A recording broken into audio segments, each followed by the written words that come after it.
Hi, my name is Sam. Welcome to this part 2 of the fantaDance tutorial, and this is what we have for now. As I indicated in the first part, this is based on John Dickinson of Motion Works tutorial.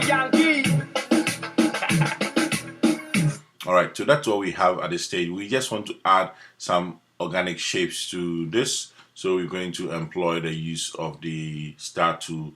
Before you use the star tool, make sure there's no layer selected, else you create a mask. Okay, so I'm going to click and drag from somewhere in the middle, and I have this shape. You can, whilst you clicking and dragging, you can use the up and down arrow keys to add some points, and left and right to sort of round it or sort of adjust things like this. So just play around with this, and I'll come with this for now. I'll go back and select the arrow tool, and with my arrow tool, I'll go down into the shape. So let's drag this a little bit and go and make a few adjustments to it. So I'm going to go into the shape, make sure you have it selected, and I'm going to go to add, okay, and I'll click on add, and I'm going to add poker and bloat. So with poker and bloat added down here, I can go and set the amount to let's say here I'll go up about 60 or 70 thereabout. Let me just view this and from here. So I'm going to let me take this way up. So let's say something like this.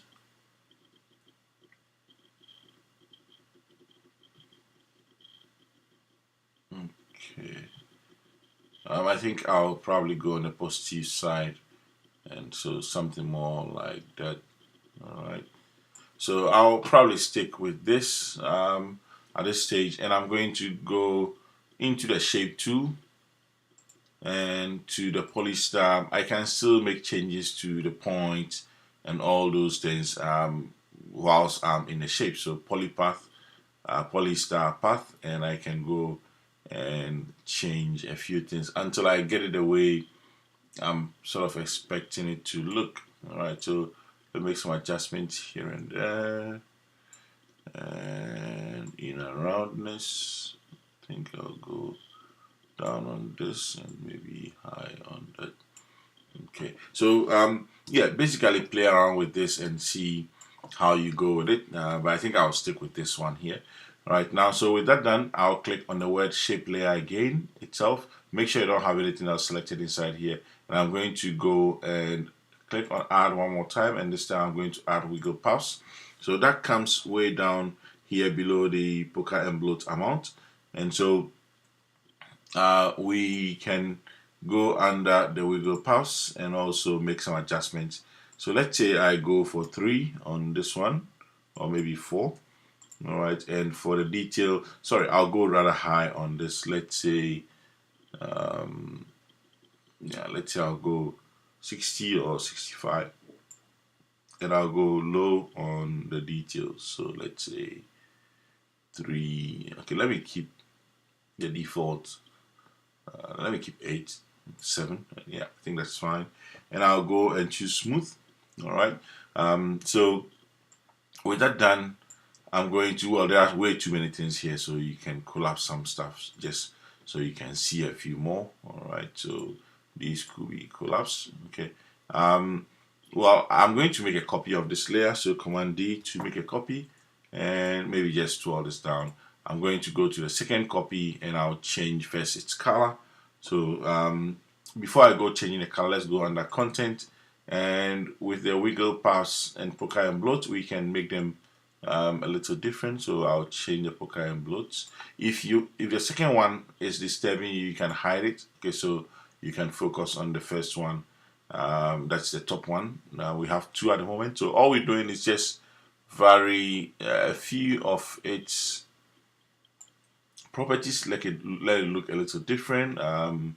We'll go into polypath, wiggle paths, and change this, take this down, way down, maybe about 20 thereabouts. And for the detail, I'll go a little bit more on that, let's say 15. All right, 13, 15 should be fine. Okay, and maybe even this one I can say corners, just to make it a little different. Wiggle, maybe wiggle 4, and well, I'll leave the rest of them, but you can play around with those values. I may even go into, let's say, polystar and sort of play around with polypath and change a few things, say here and there, just to get a slightly different shape and response. Okay, so just vary things a little bit, so it's not the same as the first one, or looks nowhere near that. Okay, so that's fine. The other thing I'll do is I want to change the color, and so I'll go have the layer selected, all right, and I'll go into shape, and I'm going to change that in the background a little bit, so something more maybe like this a little, and still come back again, and I need to change the second one, so maybe a little bit more. Okay, so somewhere there. All right, so we have two shapes, and this guy and the other one, so I'll turn both of them on.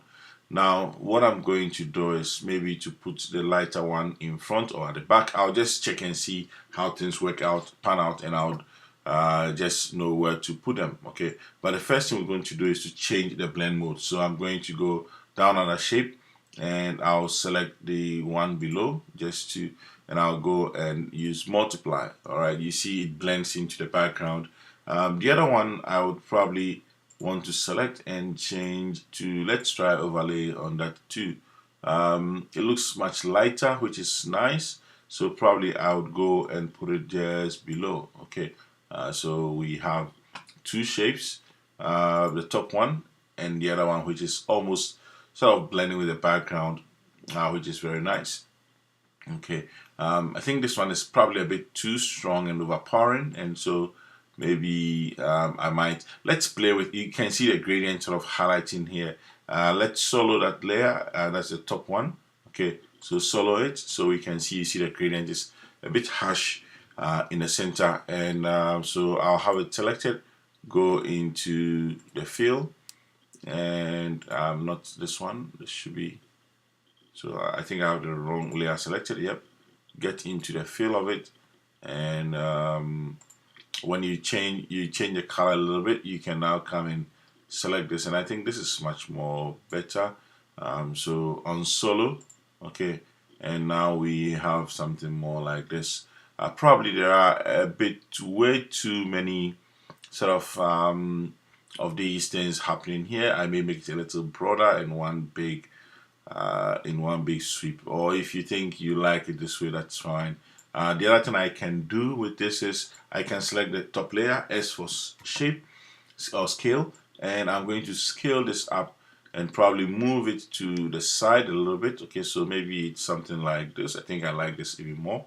And I can go to the second one, S for scale, increase the scale size a little bit, and probably just move it a little bit onto the right or something like that. Just move it and have some variety. Okay, so I think this is what I did for mine, and let me just test this before we go on to the puppet pin tool. So I'll have this tested, and I think it's quite interesting. This makes it a bit more complex, and people may not be able to look at it the first time and tell so easily what you've done.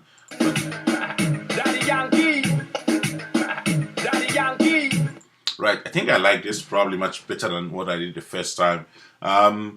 We can come and change the color scheme if you need to. You can change that, but let me finish the whole thing and I'll work on that. Now let's go and bring the bottle. So I'm going to go and into project panel, and I'm going to drag the bottle and drop it down into, come on here.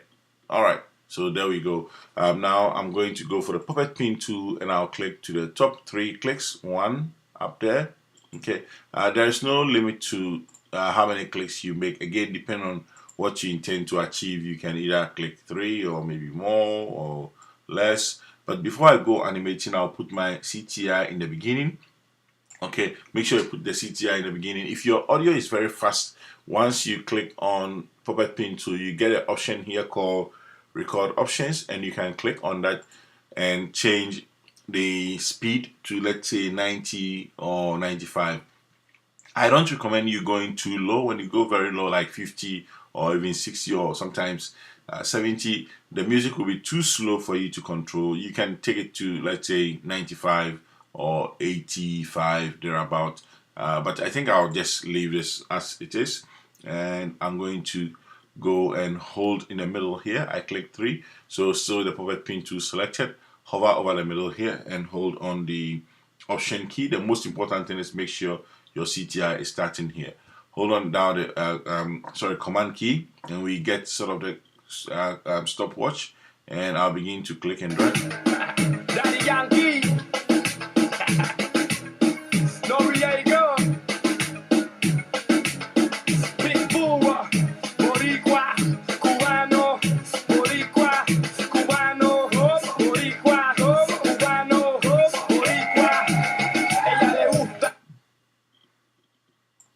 Okay, so it plays and up to the end, and with this you have your animation. Let's test this and see.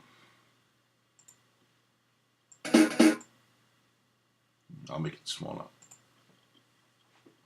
Okay, so we have our animation, and the next thing I'm going to do is to, whilst it's rendering, all right, just want to save a little bit of time, I'm going to go and add a bit of a glow to the edges so it kind of stands out a little bit from the background. So I'll add glow to, that's the Fanta bottle layer, and I'll do a little bit of animation. So let's say when it starts, the bottle will be on the left side here, and let's say after half a second it moves onto the stage to, let's say, here. After, let's say, 2 seconds, it rotates onto the stage up to this point, and after a few seconds, let's say 4 or 5 or so seconds, it will move to the right and also rotate again.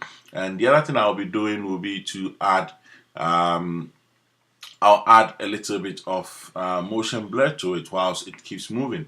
That will keep the animation a bit more interesting. Alright, so those are small things that you could be adding to your work. This is taking a little while, so I'll click on the side so it will play the little that it's rendered. Daddy Yankee.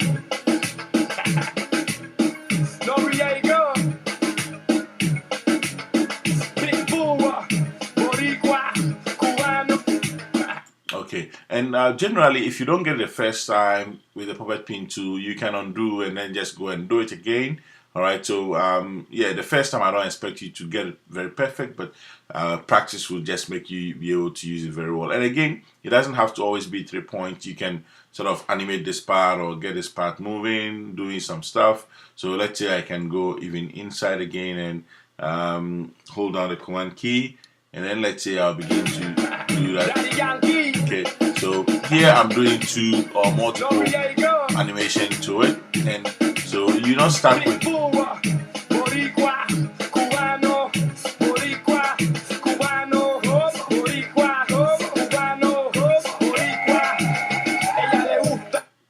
okay, so here kind of I've added a second animation to it, and whilst I'm here, let me add the glow thing, so as I indicated earlier on. So make sure the Fanta bottle is selected, and I'll go into my effect and preset, and I'll type glow, G-L-O-W, and I'll double click to apply to it. Now it looks much brighter than what I expected it to be, so we'll go and change from behind, that's composite on original, and we say on top. All right, also we're going to change the colors here from white to white, so we want 2 whites to be around there, and I'm going to go down on glow. All right, based on, so we're just going to go down on this, take it down to, let's say, our 30, and the radius I probably will keep it around here, and the intensity I'll put up a little bit more. All right, so basically I just want to add some intensity down here so we can we can see this standing out just slightly from the background. Okay, so let's take this a little higher. I think that's way too high, and let me see the color threshold go down on it. So, and glow intensity. So basically I would encourage you to play around with these values until you get something that you are comfortable to work with. All right, so you can also play with the blend modes a little bit and say screen, try them a bit and then see which one sort of stands out for you. But I think that's basically it. I would keep what I have here. All right, I'll keep this one. Okay, I'll go 35 or so here.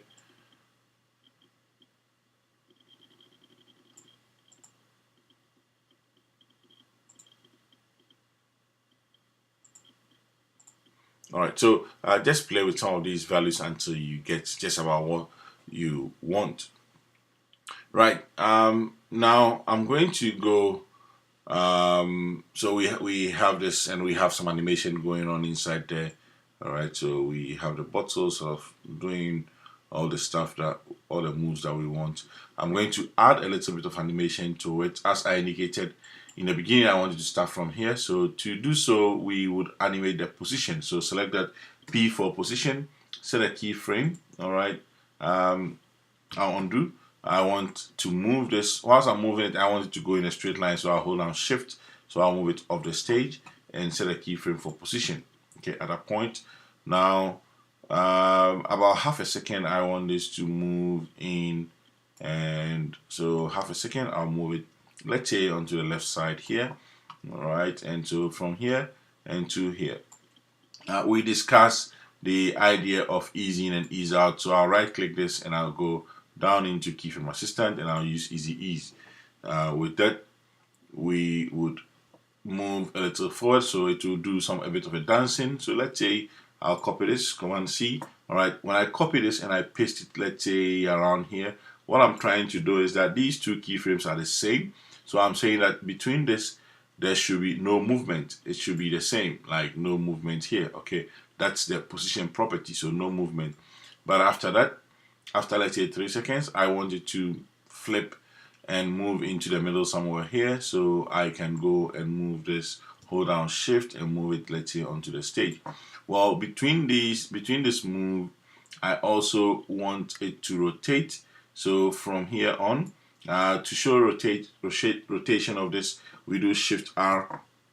So I'll set a keyframe from here and I'll move to the next, and I'm going to go and say rotate, let's say 3 times. Okay, so I press return and we get it.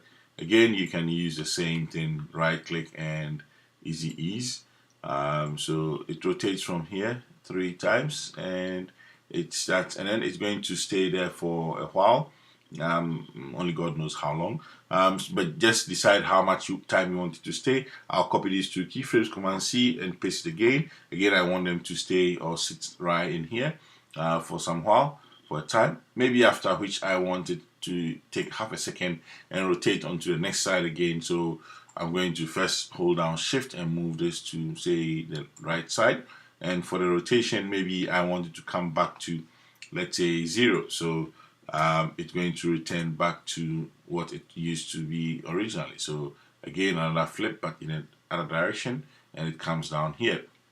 Well, let's say it would dance for a while. So I want this to copy and paste, let's say, here. And then after which I am going to get it to flip and back into the middle one more time. So I'll move position, so hold down Shift just to get it in place, let's say somewhere here. And the rotation probably would be different. So again, about 3 or 4 or 5, whatever you want it to do. So it's just slightly different. Well, currently we've been animating only rotation and position. But if you feel like you would want to animate some other aspects of it, again, that's fine. Let's say scale and the likes. Okay, I wouldn't spend too much time trying to do this, but let me show you. When you are on the audio layer, which I tend to always try to put at the top if I can, when you press L after selecting this, you see the audio wave, so you can tell where things are happening. In fact, for those of you who may use short keyboards, Control dot, okay. control and then the dot where we have all the greater than symbol. Okay, if you have a large keyboard, you only click on the greater than symbol keyboard, and that will play the audio. It plays only the audio for you to see. But all I'm trying to say is that around this area we have this Boricua Kuano thing happening, and maybe I want it to scale in big and then be small. So Boricua big, Kuano small. Okay, so I may want it to happen a number of times. But before we do that, let's say add initially when it comes onto the stage, like that, and then it flips. Okay, let's say after which maybe it scales up a little bit somewhere here. You can get to scale to the beat of the audio, maybe just a little bit of it somewhere. So let's say I decide somewhere here I want it to scale up and down. You may play the audio and find an appropriate place to put it. Here I'm just sort of showing you. So I'm going to the fantaDance again and Shift S for scale. Okay, I'll set a keyframe where I want it to start scaling, and maybe just a little bit around here. I am going to increase the scale. All right, and so let's say 140 thereabout, or any amount you want. Again, I'll select this and easy ease. Okay, and maybe because this is going to keep doing a similar thing, let me go down here and I'll copy this one, Command C and Command V to paste. Okay, I'm trying to get the notes so that wherever these are, it kind of hits this, and then it scales up, and then maybe scales down. All right, so maybe more like this. But there are no hard and fast rule about this, so it's going to keep doing this scaling up and down in other places. So I'll copy this, Command C. You can create new ones there, but when we come here where we have this Boricua Kuano thing going on, I can do the Command or Control dot to find out where the Boricua and Kuano is. Okay, so I know this is Kuano, so Boricua is somewhere here. Let me see, Control. Okay, yeah, so Boricua is somewhere here. So I'll just paste Control V. So Boricua, and then maybe I want Boricua and Kuano. So maybe I want this to start from where the Kuano goes. Let me try this again. Control. Okay, so I know this is the Kuano. So from the Kuano, I want it to start to. Okay, so maybe it goes down where the Kuano is. So Boricua it's high, and then in between it's Kuano, then goes out. I can copy this and paste a number of times. So let's say we have, so this is Kuano, Boricua start again, and so something like that. You don't have to make this look the same, but I'm just trying to get you to just see how you can sort of add some interest to the whole thing. The other thing is that around this area it's sort of flipping, and so it's even you don't see its size sort of where it kind of happens up and down. You don't see it so well, so probably might be a good idea to put this more towards that area. Okay, so let me just play this again and put just one somewhere here.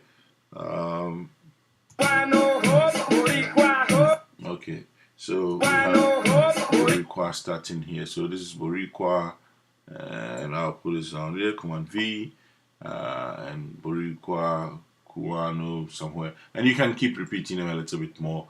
All right. Now let's say we're done. I'm going to render this, and it might take a little while. Before we do that, let's add motion blur, because this is going to flip around. I want to activate motion blur and also activate motion blur on the layer that is sort of rotating. So I need this on this line and this one. Okay, so these two have to be activated before that is going to work. So we'll render, and hopefully I've not taken too much time to do this recording. Hope that you're going to enjoy it, and I'll definitely see you in class. But whilst we wait for this to finish rendering, go through this tutorial, explore a little bit. Maybe these brown versions are maybe too strong, so you can decide to soften them a little bit. You can add a bit of let's say fast blur to it. Okay, fast blur to soften it a little bit or blur the edges a little bit if you don't want them to be that hard edged.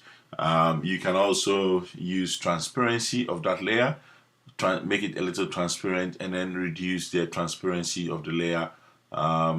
So a few things you can deal with. Also, if you don't like the color scheme, maybe you want to change the color scheme a bit more, or you want to make it even a little stronger, which I probably would look at just before we go. I think this is taking way too long, not too much, but at least it's sort of going a little further than I expect, but I think it's getting to the close now. All right, so I'll wait for it. We can also give this a vignette, a little bit of vignette to focus on the central part a bit more. So a few small things that you could do to enhance your work, and you can also even decide, well, I'm going to make this whole background thing a 3D layer, and to sort of move them in 3D space and make them smaller, and duplicate them a number of times and use them for whatever you want to do. So there are so many ways you could sort of increase or improve upon what we have done here. But look at the motion blur whilst it renders. When it's rendering like this, allow it to finish, because that's what it needs to do anyway, and after which it's going to play in real time. So I think it's almost done, the very last bit, and let's see what we got.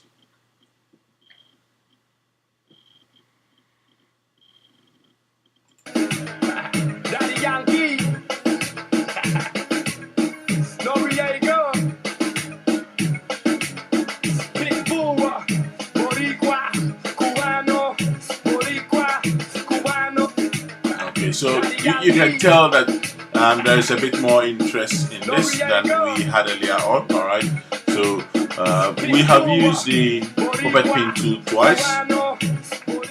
We've used the puppet pin tool twice, and we have moved this a little bit around, and we've added a scale and all that stuff in, and we could do even much more with this if we want to.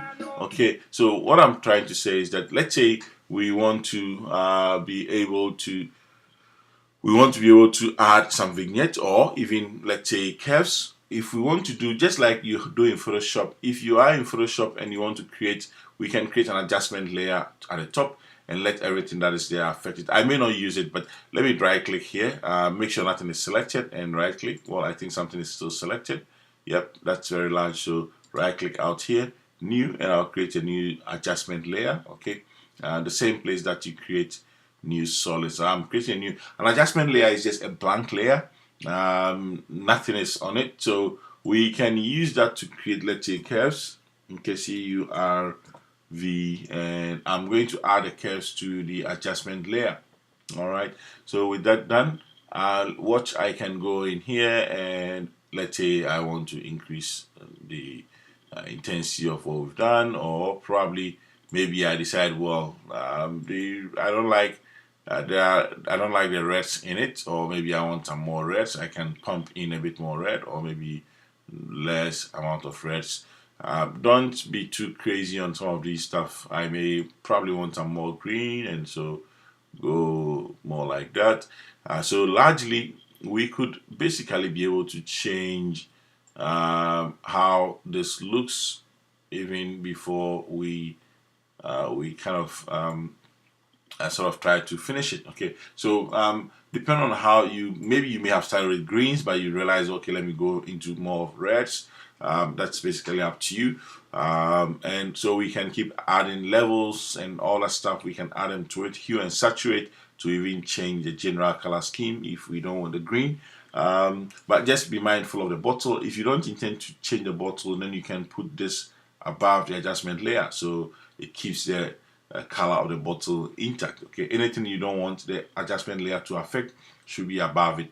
All right, so we can go, and with the adjustment layer here, let me just put it up there again. With the adjustment layer, we can add a vignette. So I'm going to go, and with the adjustment layer selected, I'll go for the ellipse tool. You can double click or just click and drag in the middle once the layer is selected.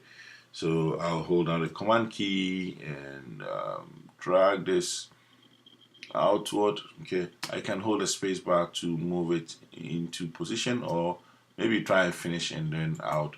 So when I'm done, I'll go with this. To place it well, double click on the edge and move it so it sits more like you want to see it. Okay, well, I think I had it earlier on, so yeah, that's fine. So here you can see that the central part is got a bit more focus, but the outer part is kind of, so I'll hold command and just scale this outward like this. Okay, now we can move this in a little bit more and a little bit more. All right, so we can use feathering. We can feather this a little bit more, and so we can go into the mask and we can go and feather the mask. Okay, so just get it to blend slowly into it, so you can see the inside here sort of being blended nicely into it. Again, as I said, if you don't want this to affect the bottle, you can put it up. Okay, so it's just slightly there. So yeah, that's how we can sort of add or improve what we have done. And you may want to add some text to it, just to make it a bit more interesting, some text coming in. We'll deal with a few more things to do with text later on, but that's how the fantaDance is created. And good luck with trying with your own options. Maybe the last thing I want to point out before you go, they don't have to be squares like this. We can go back to the grid layer that we started with, and to say the fractal noise. Okay, just trying to give you options here. Let's say instead of the block, I could decide to go linear. All right, and you see that the background has changed. If I should play this, you realize that it's not so much the block thing. Well, the grid is given as a block, but in the background there is a lot more going on. Okay, so you can see that's a little different. Go playing with some of these, maybe cloudy, and you can choose something else, spline or something. Try playing around with those values and see whether they work well with what we have there, or probably you may want to stick with the grid thing. So there is this one called strings, and they give you very tiny strings. You can go invert, you can go linear. So a lot of stuff you can play with. When you go invert, then the strings become much smaller. You can see them just in the background. So play around with all this stuff and see how you go. Thanks very much for watching, and see you in class.